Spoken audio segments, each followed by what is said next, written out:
Good morning everyone. कक्षा 10 का पहला चैप्टर है अपना chemical equation and chemical reaction chapter चल रहा था। ये चैप्टर है वो आपका कंप्लीट हो चुका था। इसके क्वेश्चन मैंने लिखवाए थे होमवर्क के लिए। वो क्वेश्चन है लगभग क्वेश्चन लिखा दिए थे, थोड़े क्वेश्चन हो रहे थे, उनको आप और लिखो। कितने क्वेश्चन हो गए थे ठीक उनके आगे आपको लिखना है।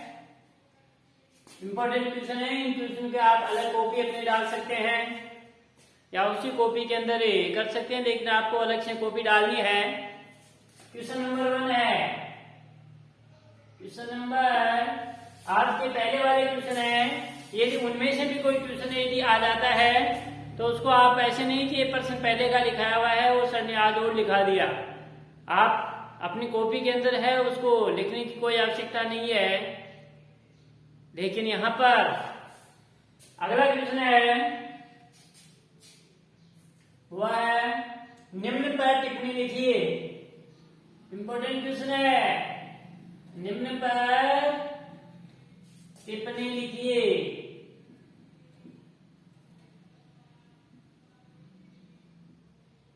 टिप्पणी लिखिए। इसके अंदर पहला है संचरण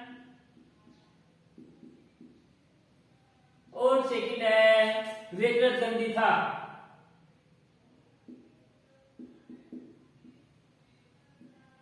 विकृत गंधिता संसारता का गुण किसे कहते हैं? यानी जब किसी धातु को अपन आर्द्रता या नमी की उपस्थिति में किसी धातु को रखा जाता है तो वह संसारित हो जाता है।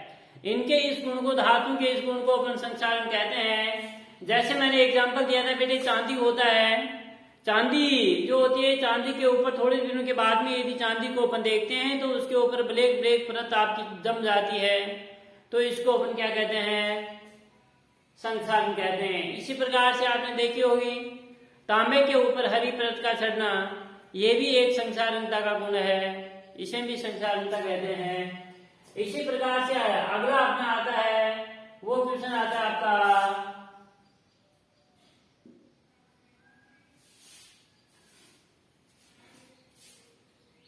ऑक्सीकरण। ऑक्सीकरण जिसको उपचयन कहते हैं। ऑक्सीकरण व अपचयन में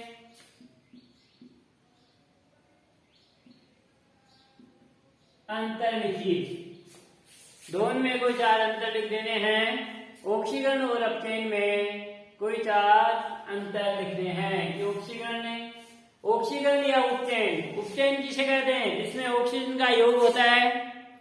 अपचयन में हाइड्रोजन का योग होता है, ऑक्सीजन की कमी होती है, अर्थात विद्युत ऋणी तत्व का इसमें योग और विद्युत धनी तत्व का इसमें विद्युत धनी का योग और इसमें विद्युत ऋणी का योग। कल आपका जो टेस्ट लगा उस टेस्ट के अंदर भी इसके ऑक्सीकरण, उपचयन और अपचयन के बारे में क्वेश्चन आपके पूछे गए थे।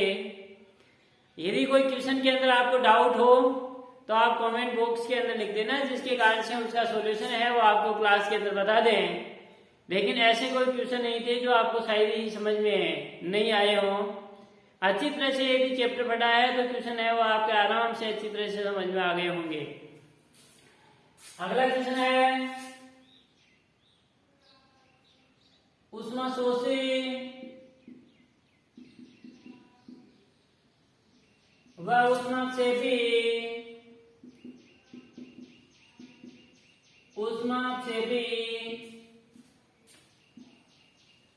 अभिक्रियाओं को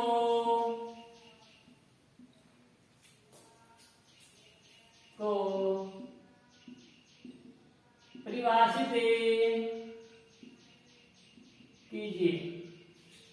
ऊष्मा शोषी व ऊष्माक्षेपी अभिक्रियाओं को परिभाषित कीजिए। ऊष्माक्षेपी अभिक्रिया किसे कहते हैं? ऐसी रासायनिक अभिक्रिया जिसमें ऊर्जा का ऊष्मा के रूप में उत्सर्जन होता है, ऊष्माक्षेपी अभिक्रिया कहलाती है। इसका उदाहरण है वो आपको दे देना है, लिखाया था। श्वसन है वो भी आपकी एक ऊष्माक्षेपी अभिक्रिया का उदाहरण है, अपने पढ़े थे। दूसरी ऊष्मा शोषी विक्रिया ऐसी रासायनिक अभिक्रिया जिसमें ऊर्जा का ऊष्मा के रूप में अवशोषण होता है, उसे अपन ऊष्मा शोषी विक्रिया कहते हैं। जिस प्रकार से मैंने एग्जांपल दिया था, नेल पॉलिश लगाते हो, नेल पॉलिश लगाने के बाद में आपकी ठंडक महसूस होती है, तो वहां पर कौन सी विक्रिया हो रही है? ऊष्मा शोषी विक्रिया हो रही है। हाथों के अंदर मेहंदी लगाते हैं, मेहंदी लगाने के बाद में ठंडक उत्पन्न होती है, क्योंकि ऊर्जा का ऊष्मा के रूप में अवशोषण हो रहा है, जिसके कारण से ठंडक महसूस हो रही है। तो जिसमें ऊर्जा का ऊष्मा के रूप में अवशोषण होता है उसको ऊष्मा शोषी, और जिसमें उत्सर्जन होता है उसको ऊष्मा क्षेपीय विक्रिया के नाम से अपन जानते हैं। ये प्रत्येक के उदाहरण भी आपको लिखने हैं। अगला क्वेश्चन है, नहीं क्वेश्चन है, आंसर एक नहीं आता है तो पूछ लेना। अगला क्वेश्चन है, क्या श्वसन भी ऊष्मा क्षेपीय विक्रिया का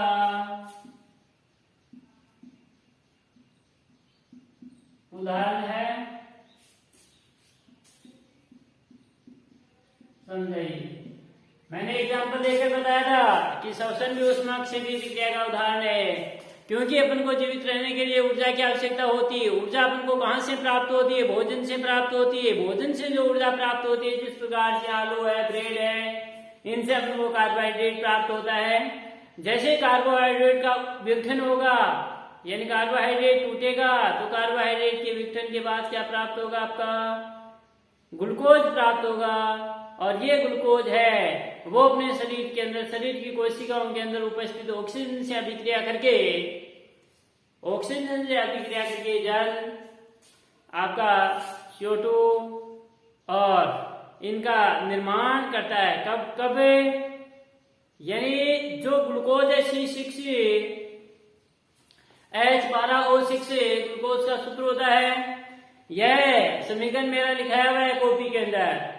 इसमें जब शरीर के अंदर ऑक्सीजन है, ऑक्सीजन से अभिक्रिया करेगा और अभिक्रिया के तहत आपकी ऊर्जा उत्पन्न होगी। तो इसके यही ऊर्जा का क्या होता है? एक प्रकार से उत्सर्जन हुआ, इसीलिए इसको अपन क्या कहते हैं? ऊष्मा क्षेपीय विक्रिया। तो आपको लिखना है, हाँ श्वसन भी एक ऊष्मा क्षेपीय विक्रिया का उदाहरण है, और फिर उदाहरण लिख देना। अगला क्वेश्चन आता है,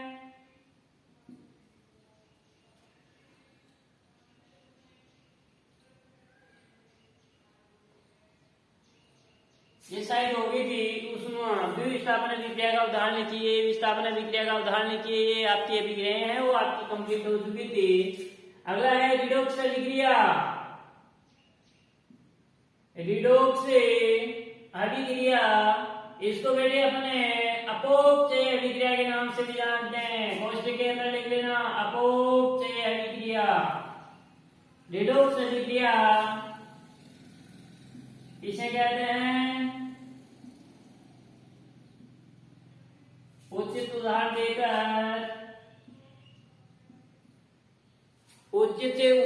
देकर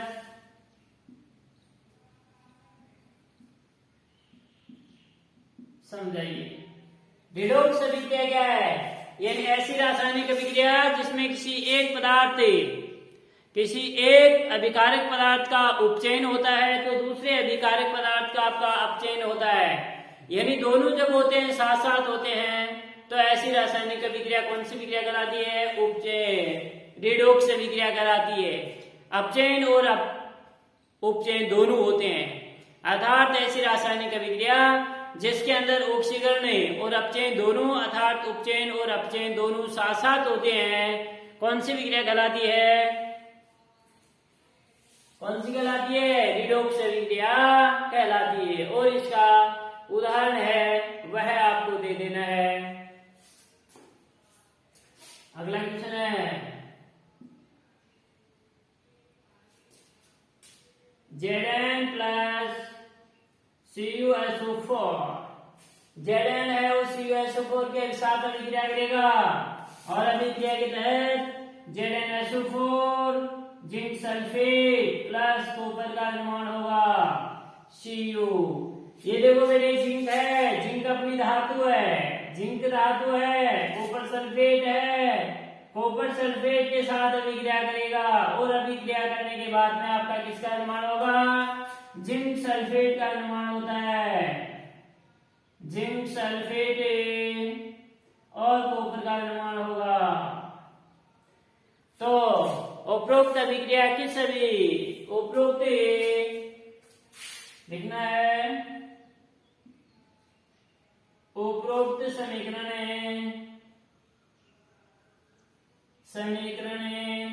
किस अभिक्रिया का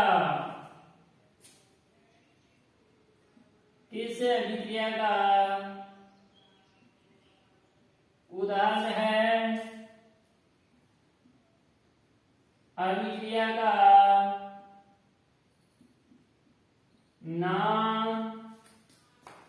नाम व परिभाषा लिखिए।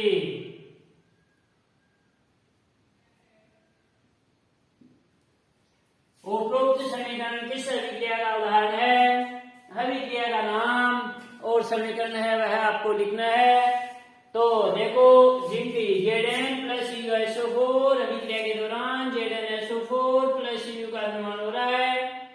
तो ये देखो Zn है, अपने क्रियाशीलता का क्रम एक पढ़ा था बेटे कि LiMgZnH FeCuAgAO क्रियाशीलता का एक घटता हुआ क्रम था। क्या लिखा था?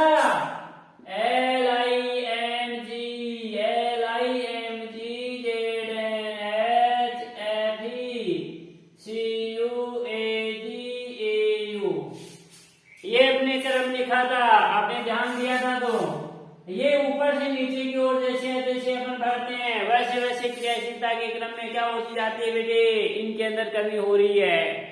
ऊपर से नीचे ये सबसे अधिक क्रियाशीलता लिथियम की है, लिथियम के बाद मैग्नीशियम की है, मैग्नीशियम के बाद जिंक, जिंक के बाद हाइड्रोजन, हाइड्रोजन के बाद लोहा और इसके बाद कॉपर, Ag यानी चांदी और Au यानी सोना। ये तो आप सभी जानते हो कि Ag और Au है आभूषण, सभी आभूषण है। सामान्य तौर के ऊपर इन्हीं के क्यों बनाए जाते हैं? उनका कारण भी है क्योंकि एक सबसे कम अभिक्रियाशील धातुएं हैं, अभिक्रिया है वो आसानी से नहीं कर पाती हैं, जिसके कारण से वो इन्हीं के आभूषण बनाए जाते हैं। तो देखो इस उपरोक्त समीकरण में जिंक की क्रियाशीलता Zn की क्रियाशीलता Cu से अधिक है ना, जिंक ऊपर है और Cu नीचे है, उसके वहां पर देखो। तो जिंक की अधिक होने के कारण से बेटे जिंक यहाँ आएगा, जिंक आते ही Cu यहाँ से दौड़ करके दूर जा करके बाहर करके बैठ जाएगा। यानी जब जिंक नहीं है तब तो Cu आराम से बैठा है, लेकिन जिंक आते ही जिंक की क्रियाशीलता ज्यादा है, ज्यादा होने के कारण से जिंक आते ही Cu यहाँ से विस्थापित हो जाता है। तो आपको लिखना है कि उपरोक्त समीकरण है वो कौन सी विक्रिया का उदाहरण है? विस्थापन अभिक्रिया का उदाहरण है। कौन सी विक्रिया का उदाहरण है? विस्थापन अभिक्रिया का उदाहरण है। और फिर विस्थापन अभिक्रिया की परिभाषा भी लिख देनी है कि ऐसी विक्रिया जिसमें अधिक अभिक्रियाशील पदार्थ कम अभिक्रियाशील पदार्थ को विस्थापित कर देता है, तो ऐसी विक्रिया कौन सी विक्रिया कहलाती है? कौन सी कहलाती है? यही कहलाती है विस्थापन अभिक्रिया ही कहलाती है। इस प्रकार से ये अपने इस चैप्टर के कुछ क्वेश्चन हैं वह आपके कंप्लीट हो चुके हैं। और जो अपने एनसीईआरटी की बुक है मैंने अपने ऐप के ऊपर, अपना जो ऐप है इसके ऊपर पहला चैप्टर है वो डाल रखा है PDF। तो उसके क्वेश्चन है जो आ गए हैं, जो मैंने लिखाए हैं उनके अंदर आ गए, उन क्वेश्चनों को आपको नहीं करना है। जो क्वेश्चन इसके अंदर नहीं आए हैं मैंने लिखाए, और मानो बुक के अंदर पीछे की तरफ प्रश्न है या भाई मध्य में प्रश्न है, उन क्वेश्चनों को आपको भी अपनी कॉपी के अंदर कर लेना है। लेकिन यदि उन क्वेश्चन में से आपको कोई प्रश्न ऐसा हो जो आपको नहीं आ रहा है तो उस क्वेश्चन के बारे में आपको पूछना है, मेरे को लिखना है, जिसके कारण से मैं क्लास के अंदर इन क्वेश्चनों का सॉल्यूशन आपको बता सकूं। वैसे आ जाएंगे सभी, लेकिन फिर भी यदि कोई क्वेश्चन ऐसा हो जो आपके कंफ्यूज हो रहा हो तो उस क्वेश्चन के बारे में आपको बोलना है, जिसके कारण से वो बताया जा सके। इसके साथ ये चैप्टर अपना पहला चैप्टर है वह आपका कंप्लीट होता है। सेकंड चैप्टर जो आता है वो सेकंड चैप्टर है, उसकी अपन शुरुआत करते हैं। सेकंड चैप्टर क्या है? इंपॉर्टेंट चैप्टर है सेकंड चैप्टर भी, और 5 नंबर का चैप्टर है बेटे, 5 नंबर का चैप्टर है। इसमें से 1 नंबर का एक क्वेश्चन आएगा और 4 नंबर का एक क्वेश्चन, मेजर क्वेश्चन इस चैप्टर में से आपका आना है। अम्ल, क्षार और लवण सभी जानते हैं। एसिड बेस, एसिड बेस अम्ल के बारे में अपन सभी जानते हैं। एसिड है क्या, बेस है क्या, क्षार क्या है, यही अपन इस चैप्टर के अंदर पढ़ने वाले हैं। तो चैप्टर संख्या 2, अध्याय 2, क्या नाम है? अम्ल, क्षार व लवण, एसिड बेस। इंपॉर्टेंट चैप्टर है, 5 नंबर का चैप्टर है। कितने नंबर का है? 5 नंबर का चैप्टर है। 4 नंबर का क्वेश्चन आपका एक आना है और 1 नंबर का क्वेश्चन आपका एक आना है। इस प्रकार से इस चैप्टर में से क्वेश्चन आएंगे। 4 नंबर का एक क्वेश्चन आएगा, मेजर क्वेश्चन अथवा में आएगा, और 1 नंबर का एक क्वेश्चन इस चैप्टर में से क्वेश्चन आपके आने हैं। इस प्रकार से इसका अंक बाहर है और अंक बाहर का डिवाइड है, डिवाइडेशन है। अपना चैप्टर है, अध्याय 2 चल रहा है, इंपॉर्टेंट चैप्टर है अम्ल, क्षार व लवण। एसिड के बारे में सभी जानते हैं। अम्ल है क्या? अम्ल का उपयोग अपन सामान्य तौर के ऊपर करते हैं। अपन भोजन करते हैं, भोजन करते समय अपने आमाशय के अंदर भी आमाशय की जो कोशिकाएं है, आमाशय की जो ऑक्सेंटिक कोशिकाएं होती हैं, वह एक अम्ल का स्रावन करती हैं और उस अम्ल का नाम भी है अपना HCl अम्ल होता है। इसी के कारण से भोजन का क्या होता है? पाचन क्रिया में सहायक होता है। तो अम्ल क्या है? अम्ल को वैसे इंग्लिश के अंदर क्या कहते हैं? एसिड। क्या कहते हैं बेटे? एसिड। आपने सुना होगा कि मेरे तो भाई एसिडिटी हो गई, कई बार कहते हैं ना कि एसिडिटी हो गई। तो एसिडिटी क्या हो गई? क्योंकि अपन भोजन करते हैं, भोजन के अंदर यदि खट्टापन, जिसको अपन खट्टी चीजें खाते हैं ना, खट्टी चीजें जिसको खाते हैं, इन खट्टी चीजों के अंदर एसिड की मात्रा पाई जाती है और अपने आमाशय की दीवारें हैं, आमाशय की कोशिकाएं हैं, जो मैंने अभी बताया ऑक्सेंटिक कोशिकाएं हैं, वह आपकी HCl अम्ल का स्रावन करते हैं। यदि अपन अम्ल और खा लिया अम्ल, तो क्या हो जाती है? अम्ल की मात्रा, अम्लता की मात्रा अपने शरीर के अंदर भर जाती है और एसिडिटी हो जाती है। खट्टी खट्टी क्या आने लग जाती है? डकारें आने लग जाती हैं। तो फिर अपने दौड़े भागे कहाँ पर जाते हैं? हॉस्पिटल के अंदर जाते हैं या मेडिकल के ऊपर जाते हैं और अपन कहते हैं, क्या कहते हैं कि एसिडिटी हो गई, एसिडिटी के कोई इलाज। तो अपन को, आपने कभी देखा होगा, देखा है, निश्चित रूप से आपको वहां पर जाने की कोई आवश्यकता नहीं है, नहीं जाना चाहिए। यहां पर भी जिसको अपन कहते हैं ना इन्नो, तो उस एसिडिटी जब हो जाती है तो अपन इन्नो का उपयोग भी कर सकते हैं। एसिडिटी हो जाती है, हर घर के अंदर, हर परिवार के अंदर बेटे मीठा सोडा पाया जाता है, मीठा सोडा मिलता है, क्योंकि मीठे सोडे का उपयोग है अपन भोजन के अंदर भी करते हैं।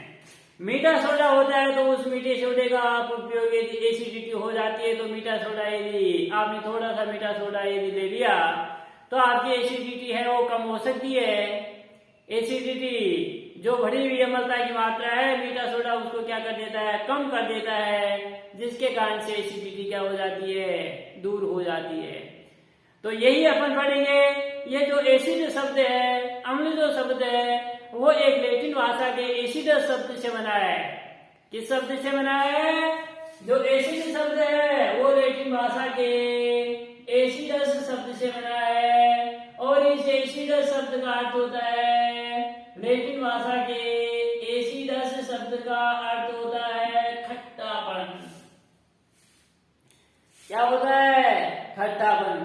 अर्थात जो अम्ल होते हैं वो स्वाद में क्या होते हैं बेटे? खट्टे होते हैं। ध्यान रखने की बात है, सभी जो दैनिक जीवन के अंदर अपने काम में लेते हैं, जिनको हम खाते हैं, पीते हैं, उनके अंदर जिसके अंदर खट्टापन पाया जाता है वो सभी अम्ल हैं। खट्टापन जिसके अंदर पाया जाता है वो सभी आपके अम्ल होते हैं। आपने देखा है दही छाछ अपन पीते हैं, दही आपको कैसा लगता है? खट्टा लगता है। उसके अंदर अम्ल है, बता सकता है कोई? शुरू से बढ़ते आ रहे हैं कि दही के अंदर लैक्टिक अम्ल पाया जाता है। कौन सा अम्ल पाया जाता है? अब यदि सुबह सुबह जो आप लस्सी पीते हैं, छाछ पीते हैं, सुबह छाछ करते ही यदि अपन छाछ पी जाते हैं 11 बजे तक, 10-11 बजे के बीच पहले यदि अपन छाछ पी लेते, छाछ अपने शरीर के ऊपर कोई नुकसान नहीं करती है। लेकिन जैसे बेटे उस छाछ को अपने यदि दोपहर के अंदर पीते हैं तो आप पी भी नहीं पाओगे, क्योंकि उसके अंदर अम्ल की मात्रा है वो और ज्यादा बढ़ जाती है। अर्थात लैक्टिक अम्ल की मात्रा अधिक बढ़ जाती है, जिसके कारण से उसको अपन पी नहीं सकते।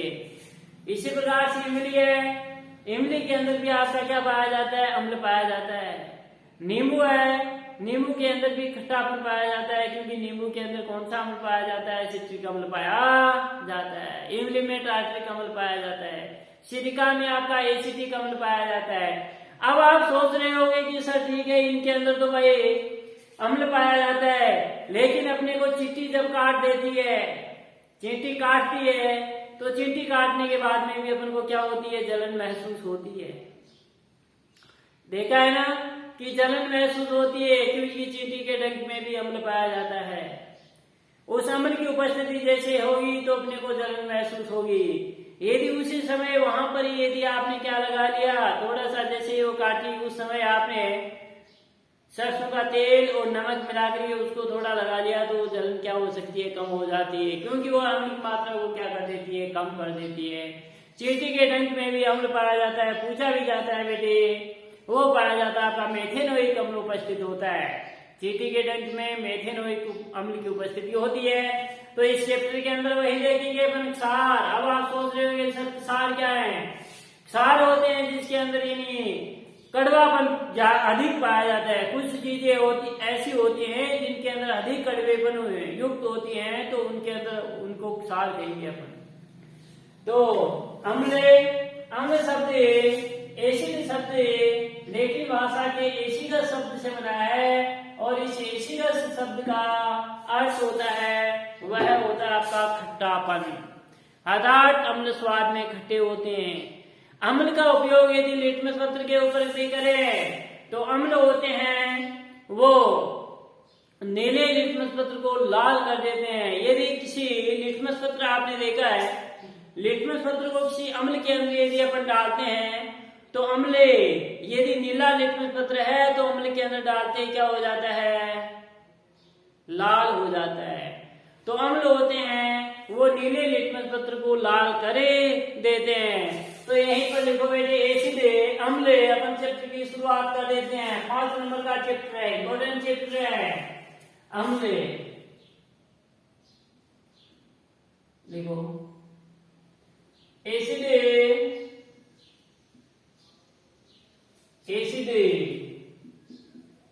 एक लैटिन भाषा के एसिडस शब्द से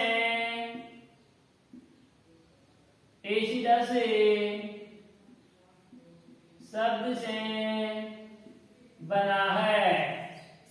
इस एसिडस शब्द का अर्थ है, इस एसिडस शब्द का अर्थ होता है, क्या होता है बेटे? खट्टापन। क्या होता है? खट्टापन। अर्थात अम्ल क्या होते हैं बेटे? स्वाद में खट्टे होते हैं। अम्ल स्वाद में खट्टे होते हैं।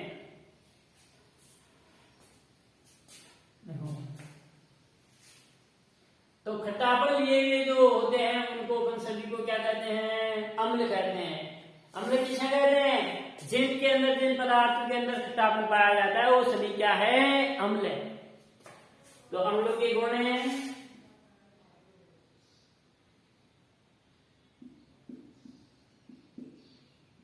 अम्ल के गुण या लक्षण।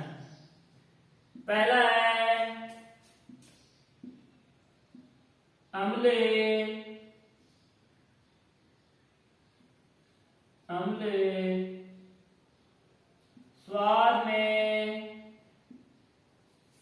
स्वाद में खट्टे होते हैं, खट्टे होते हैं। सेकंड है अम्ल नीले लिटमस पत्र को लाल कर देते हैं। अम्ल क्या कर देते हैं बेटे? नीले लिटमस पत्र को लाल कर देते हैं। अम्ल नीले लिटमस पत्र को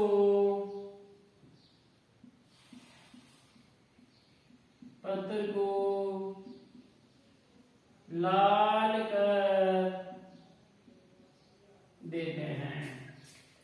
अम्ल नीले लिटमस पत्र को क्या कर देते हैं? लाल कर देते हैं। तो अम्ल स्वाद में क्या होते हैं? खट्टे होते हैं। अम्ल नीले लिटमस पत्र को लाल कर देते हैं, जिनको उन्होंने अम्ल कहते हैं। अगला है अम्लों का जलीय विलयन विद्युत का क्या होता है बेटे? चालक होता है। अम्लों का जलीय विलयन विद्युत का चालक होता है। अम्लों का जलीय विलयन विद्युत का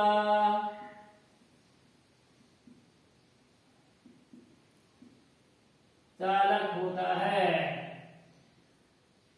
इसके ऊपर अपन प्रयोग भी कर सकते हैं। देखो बेटे एक अपन देख कर लेते हैं।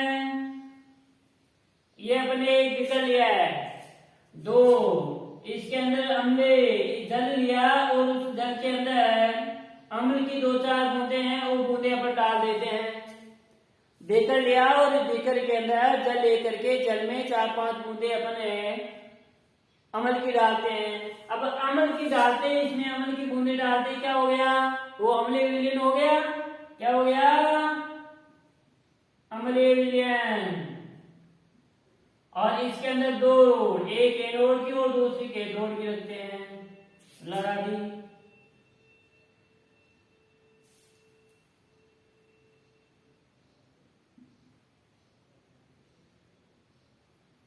इसका संपर्क अपन संयोजित तार की सहायता से,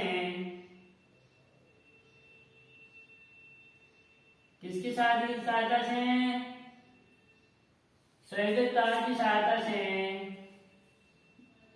बैटरी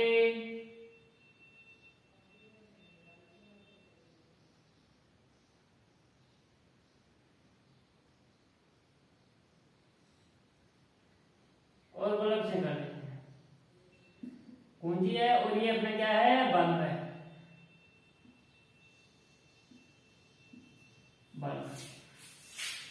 देखो बेटे जब अपनी कुंजी है वो आपकी बंद है, चालू कुंजी नहीं है, उस समय अपन देखते हैं कि बल्ब अपना नहीं जलता है, बल्ब जले नहीं रहा है। लेकिन अपन थोड़ी देर बाद में जैसे कुंजी को अपन ऑन करते हैं, कुंजी को अपन ऑन करते हैं, कुंजी को ऑन करते ही धारा क्या है उसके अंदर बहने लगे जाती है और बल्ब है वो जलने लग जाता है। क्यों जली? क्योंकि इसके द्वारा विद्युत धारा का प्रवाह हुआ। भाई ये अम्ल का जलीय विलयन था, उसके द्वारा, नहीं तो ये रची नहीं है। कैसे होता? होता क्या? नहीं होता। ये बैटरी है अपनी। इससे क्या सिद्ध हुआ कि अम्लों का जलीय विलयन है, वो अम्लों का जलीय विलयन विद्युत का क्या होता है? सुचालक होता है, विद्युत का चालक होता है। ये कुछ गुण है वो अम्लों क्षारों के समान है।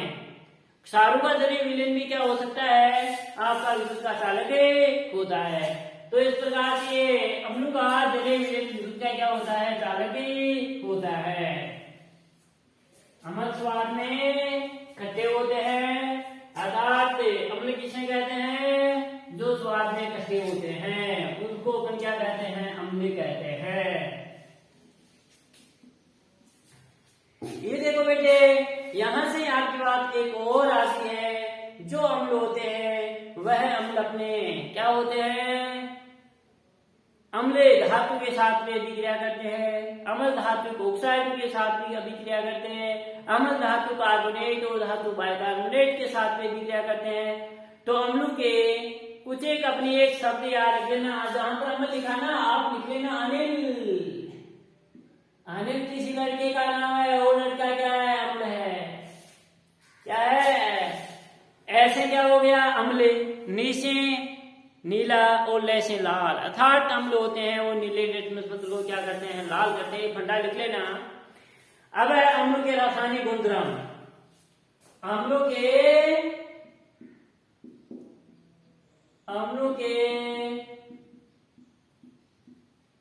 रासायनिक गुणधर्म। अम्लों के रासायनिक गुणधर्म। अम्लों के रासायनिक गुणधर्म के अंदर पहला अपना गुणधर्म आता है, वो क्या है आपका? अम्ल की धातु के साथ अभिक्रिया। पहला क्या है? अम्लों की धातु के साथ अभिक्रिया। अम्ल की धातु के साथ अभिक्रिया। अम्ल धातु के साथ अभिक्रिया करके, अम्ल है वह धातु के साथ अभिक्रिया करके क्या बनाएंगे? लवण और हाइड्रोजन गैस का निर्माण करते हैं। अम्ल है, कोई भी अम्ल है, जैसे आपको लिखना है अम्ल धातु के साथ अभिक्रिया करके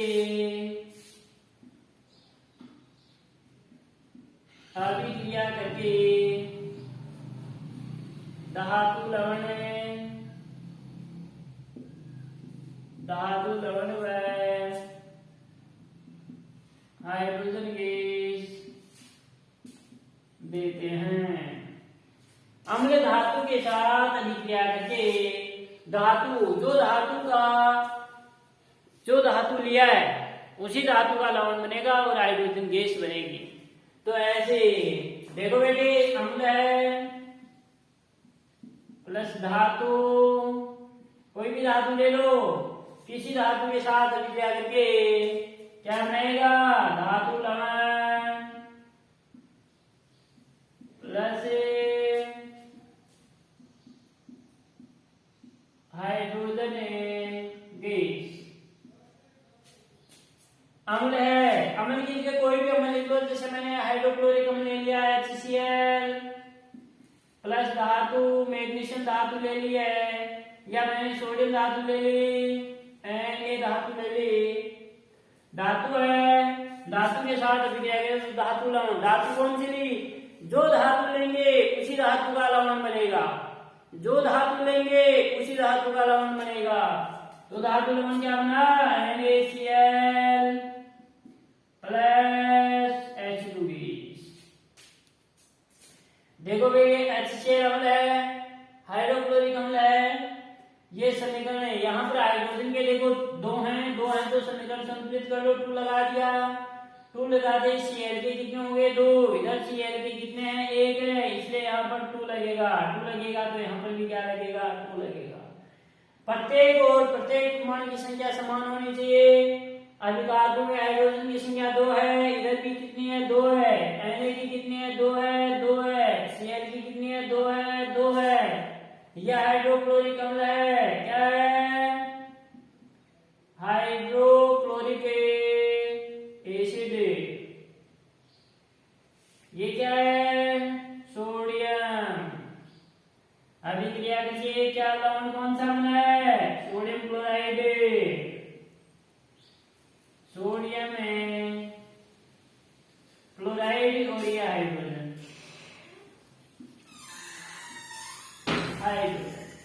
इस प्रकार से अम्ल है वो धातु के साथ अभिक्रिया करके, ये अम्ल है धातु के साथ अभिक्रिया करके धातु लवण और हाइड्रोजन गैस का निर्माण करते हैं, हाइड्रोजन गैस देते हैं। दूसरा है अम्ल है वो धातु कार्बोनेट, वो धातु बाइकार्बोनेटों के साथ में विक्रिया करेगा। कौन? अम्ल। तो धातु कार्बोनेट और धातु बाइकार्बोनेटों के साथ में विक्रिया करके धातु लवण और एक CO2 गैस है वो आपकी और बनेगी यहाँ पर। इसको अपन है वो कल के कालांश के अंदर पढ़ेंगे। Thank you.